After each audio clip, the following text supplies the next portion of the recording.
பொதுச் செயலாளர் பதவிக்கு அடம்பிடிக்கும் ஓபிஎஸ். 2026 தோல்வி அடைந்தாலும் எடப்பாடி தூக்கி எறியப்படுவார். இதுபோன்ற அரசியல் நிகழ்வுகளை உடனுக்குடன் தெரிந்து கொள்ள தொடர்ந்து இணைந்திருங்கள். அதிமுகவில் கடந்த சில மாதங்களாக நடந்து வரும் உட்கட்சி விவகாரங்கள். முன்னாள் முதல்வர் ஓ. பன்னீர்செல்வம் மற்றும் டிடிவி தினகரன் ஆகியோரை மீண்டும் கட்சியில் இணைக்கும் முயற்சியை மையப்படுத்தியே நகர்கின்றனர். ஆனால் கட்சியின் பொதுச் செயலாளர் எடப்பாடி பழனிசாமிக்கு இந்த கருத்துக்கும் தொடர்ந்து முற்றுப்புள்ளி வைப்பதன் பின்னணியில் தேர்தலில் கட்சி தோல்வியடைந்தாலும் பரவாயில்லை, அதிமுக பொதுச் செயலாளர் பதவிக்கு ஆபத்து வந்துவிடக்கூடாது என்பதில் அவர் கவனமாக இருப்பது தெரிகிறது. சமீபத்தில் செங்கோட்டையன் போர்க்கொடி தூக்கியதும், அவர் அமித்ஷாவை சந்தித்ததும், அதன் தொடர்ச்சியாக இபிஎஸ் அமித்ஷாவை சந்தித்ததும், பின்னர் நயினார் நாகேந்திரன் இபிஎஸ்ஐ சந்தித்ததும் அதிமுகவின் குழப்பமான சூழலை காட்டுகிறது. தற்போதைய சூழலில் ஓபிஎஸ் மற்றும் டிடிவி தினகரன் போன்றவர்களை சேர்த்தால் கட்சிக்கு சக்தி கூடும் என்று தெரிந்தாலும் இபிஎஸ் அதனை ஏற்க மறுப்பதற்கான காரணம் அவருடைய தனிப்பட்ட தலைமை பாதுகாப்பில் அவர் உறுதியாக இருப்பதுதான்.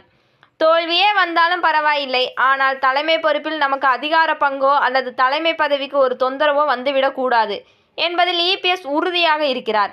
அதனால்தான் அவர்களை தொடர்ந்து அவர் புறக்கணிக்கிறார். அவர் கட்சியை அழித்தாலும் அழிப்பாரே தவிர அவர்களை ஒன்று சேர்ப்பதற்கு ஒருபோதும் ஒத்துக்கொள்ள மாட்டார் என அரசியல் விமர்சகர்கள் தெரிவிக்கின்றனர்.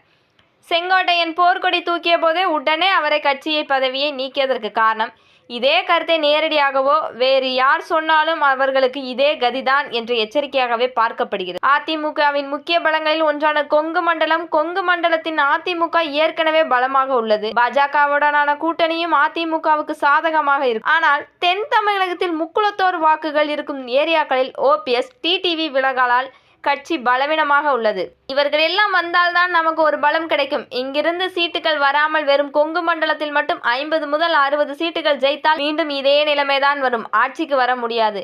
117 முதல் 118 சீட்டுகளுக்கு போக வேண்டுமானால் தென் தமிழகத்தையும் பார்க்க வேண்டும் என்ற விரக்தியான பேச்சு தென் மாவட்ட நிர்வாகிகள் மத்தியில் நிலவுவதாக. ஆனால் தன் மானம்தான் முக்கியம், வெற்றி கூட நமக்கு தேவையில்லை என்று இபிஎஸ் ஒரு கூட்டத்தில் பேசியதில் இருந்து அவருக்கு தேர்தலில் வெற்றியோ முதலமைச்சர் பதவியோ கூட பெரிது இல்லை, கட்சி தலைமை பதவிதான் பெரிது என்று நினைப்பது தெரிகிறது.